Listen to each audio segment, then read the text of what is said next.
नमस्कार दोस्तों, शेयरबूम चैनल पर आपका स्वागत है।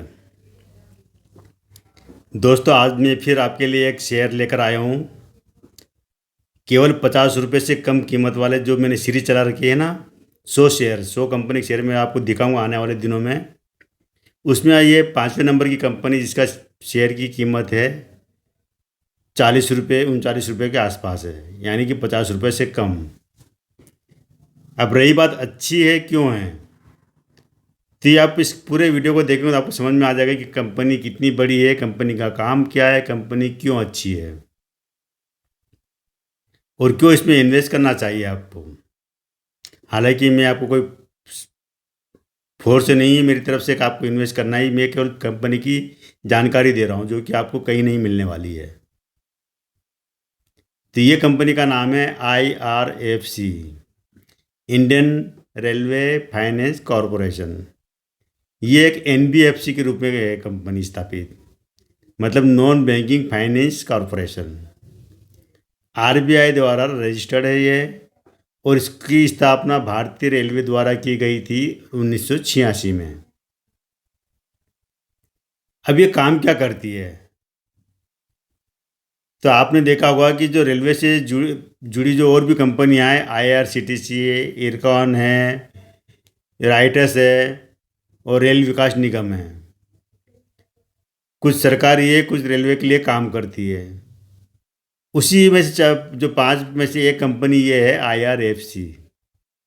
हालांकि हमारा भारतीय रेलवे बहुत बड़ा है, करीब 67,000 किलोमीटर का इसका नेटवर्क फैला हुआ है, और इस रेलवे डिवीजन से कई कंपनियां जुड़ी हुई, प्रत्यक्ष रूप से अप्रत्यक्ष रूप से जुड़ी हुई है।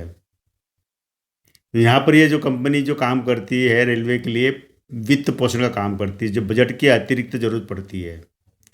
एक तो बजट होता है और एक बजट के अतिरिक्त जो पैसे की ज़रूरत पड़ती है उसका इंतज़ाम ये कंपनी करती है, IRFC। अतिरिक्त बजट का मतलब क्या ज़रूरत पड़ती है, तो आपको एक बात बता देता हूँ कि जो हमारा जो रेलवे नेटवर्क बहुत बड़ा है और लाखों कर्मचारी इसमें से काम करते हैं।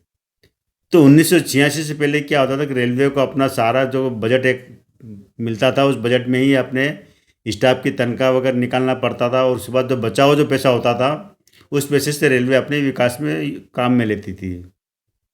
लेकिन क्या कि वो पैसा इतना कम होता था कि रेलवे विकास नहीं कर पाता था। कई बार एक्सीडेंट वगैरह में काफ़ी पैसा खर्च हो जाता था रेलवे का, और बजट का एक बहुत बड़ा हिस्सा कर्मचारियों के वेतन भत्तों के इसके रूप में ख़त्म हो जाता था। यानी कि रेलवे जिस तरह से विकास करना चाहे, जिस जरूरत के हिसाब से उस तरह से न तो विस्तार कर पा रहा था, नहीं उतनी सुविधा दे पा रहा था।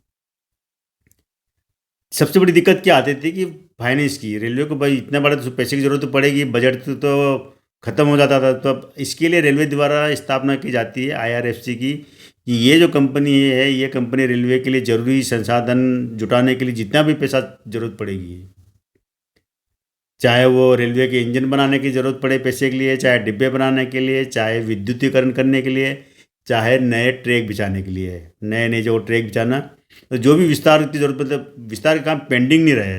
रेलवे चाहता है कि भाई एक बार अगर विस्तार करने के लिए, नई लाइन डालने के लिए अगर वो प्लान बना चुकी है, तो इस वजह से कैंसिल ना करना पड़े कि ये भाई पैसा नहीं है।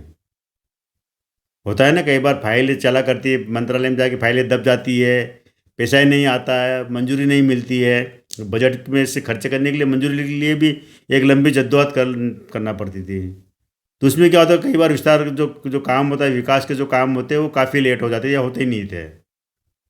तो वहाँ पर रेलवे ने जरूरी समझा कि कोई ना, हम ऐसी कंपनी की स्थापना करें जो हमें ज़रूरत के समय जितना भी पैसे की ज़रूरत पड़े है वो कंपनी ये हमारे लिए इंतज़ाम करे, ताकि हमें बाद में हम ये पैसा रेलवे वापस चुका देगी, लेकिन उस इमरजेंसी ज़रूरत के लिए पैसा मिल जाए, टाइम पर मिल जाए, और वहाँ पर करप्शन के चांसेस बिल्कुल ना हो। क्योंकि जब फाइलें दौड़ती है वगैरह, उसमें काफ़ी पैसा खिलाना पड़ता है, करप्शन होता है। जब ये काम इस तरह से कंपनी खुद रेलवे के एक डिवीज़न काम करता है इसमें फाइनेंस के अंतर्गत, तो वहाँ करप्शन चांसेस बहुत कम हो जाते हैं। तो अब ये जो कंपनी IRFC क्या करती है मैं बता देता हूँ। ये करती है जो रेलवे के लिए जितनी भी जो ज़मीन की ज़रूरत पड़ती है, नए ट्रैक बिछाने के लिए, स्टेशन बनाने के लिए और भी काम के लिए, तो ज़मीन को लीज पर लेती है, मतलब या खरीदती है या लीज पर लेती है, और उसी को रेलवे को 100 साल 50 साल के लिए, जितने साल के लिए चाहिए लीज पर दे देती है। और अगले 100 साल तक वो रेलवे से इस कंपनी को कमाई होती है। नए ट्रैक बिछाना और भी ज़रूरत के लिए जो ज़रूरत पड़ती पैसे की, या रेलवे की जो डिब्बे जो कंपनी बना रही है, जैसे कोंकण रेलवे है, पिपवाला रेलवे है, या जो भी कंपनी रेलवे के लिए डिब्बे बना रही है, इंजन बना रही है, या मालगाड़ी के डिब्बे बना रही है, उनके लिए पैसे की ज़रूरत पड़ेगी ना, तो पैसा का इंतजाम ये कंपनी करती है। अब अभी एक शब्द इसमें आया था अतिरिक्त बजट का। अतिरिक्त बजट का इंतजाम करना। अब अतिरिक्त बजट क्या होता है ये भी मैं आपको समझा देता हूँ इसी वीडियो में, ताकि आपको और भी किसी में ज़रूरत पड़े तो आपको समझने में आसानी रहेगी। अतिरिक्त बजट एक वो हिस्सा होता है कि जो हमारे जो बजट के खर्चे के अलावा जो एक्स्ट्रा जो खर्चा होता है, अनवांटेड एक्सपेंडिचर, मतलब ऐसा जो खर्चा अचानक आ जाता है या करना पड़ता है कि उसके लिए पैसे का इंतजाम करना। इसको आप इस तरह से आप ले सकते हैं कि जैसे कि मान लो आपकी महीने की कमाई 50,000 रुपये है। उस 50,000 रुपये में से आप क्या करते हैं कि अपने मकान की किस्त 10,000 रुपये है और 5,000 रुपये आपकी गाड़ी का पेट्रोल खर्चा।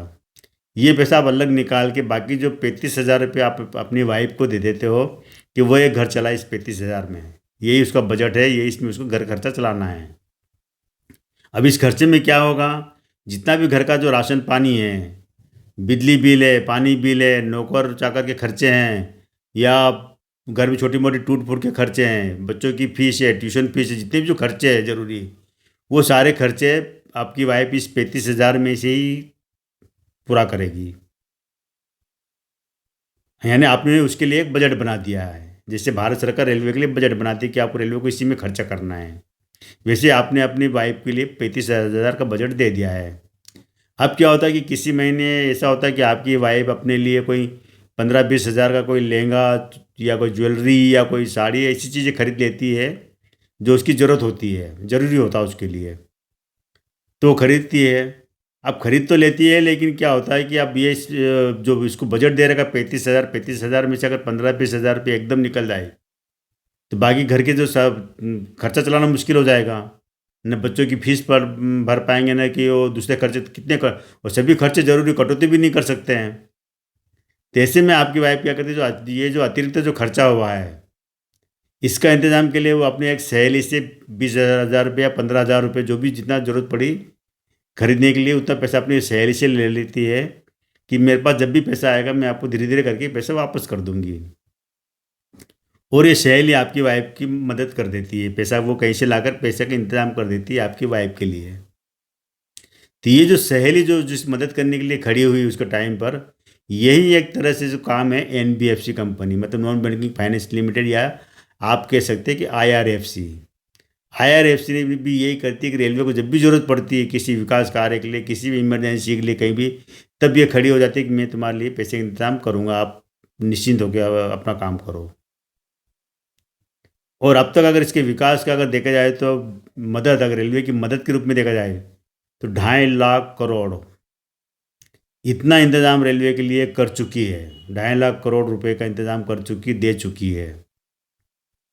अब वो किस मद में दी है ये भी आप समझ लीजिए कि करीब करीब अब तक ये 47,000 तो रेलवे के जो अत्याधुनिक जो कोच आप देखते, स्लीपर कोच है, एसी कोच है या जनरल कोच है, उसके बनाने के लिए पैसे का इंतजाम भी इस कंपनी ने किया है। 47,000,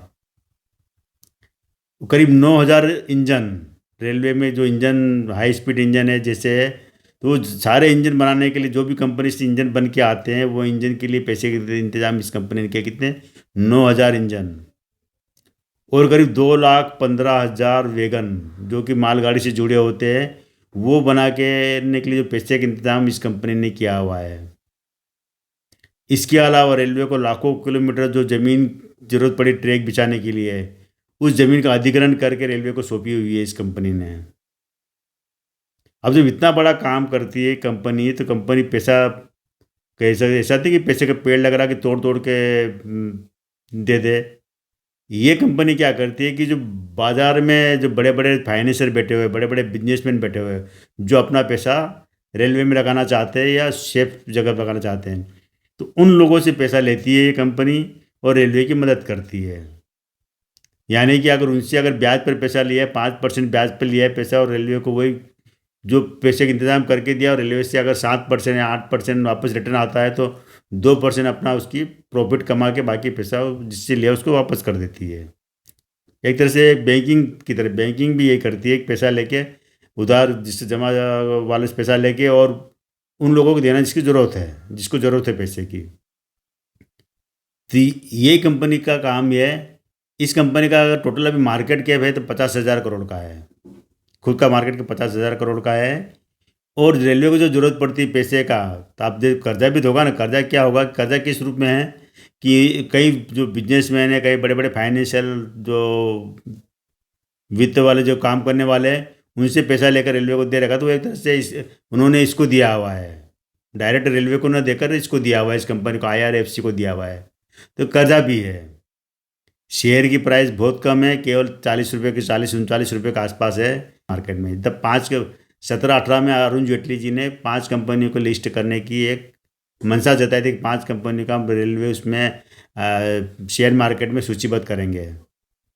तो जो 5 कंपनियाँ थी उसमें इरकॉन लिमिटेड था, IRCTC, रेल विकास निगम लिमिटेड, और एक और थी कंपनी राइटस।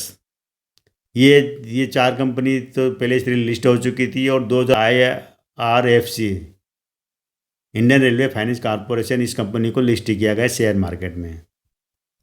तो इस तरह दोस्तों ये कंपनी इतनी बड़ी कंपनी है और ज़बरदस्त, और रेलवे से जुड़ी है। रेलवे को जो अभी आप विस्तार देख रहे हो, तो आने वाले समय में जिस तरह से सुपर फास्ट ट्रेन है, बुलेट ट्रेन है, जिसकी कल्पना ही की जा रही है, मेट्रो का विस्तार पहला, एक तरह से क्या है कि आने वाले समय में रेलवे और ज़्यादा विकास करेगा। और जितना रेलवे विकास करेगा उतना ही ये कंपनी भी विकास करेगी, उतना इस कंपनी का कामकाज चलता रहेगा।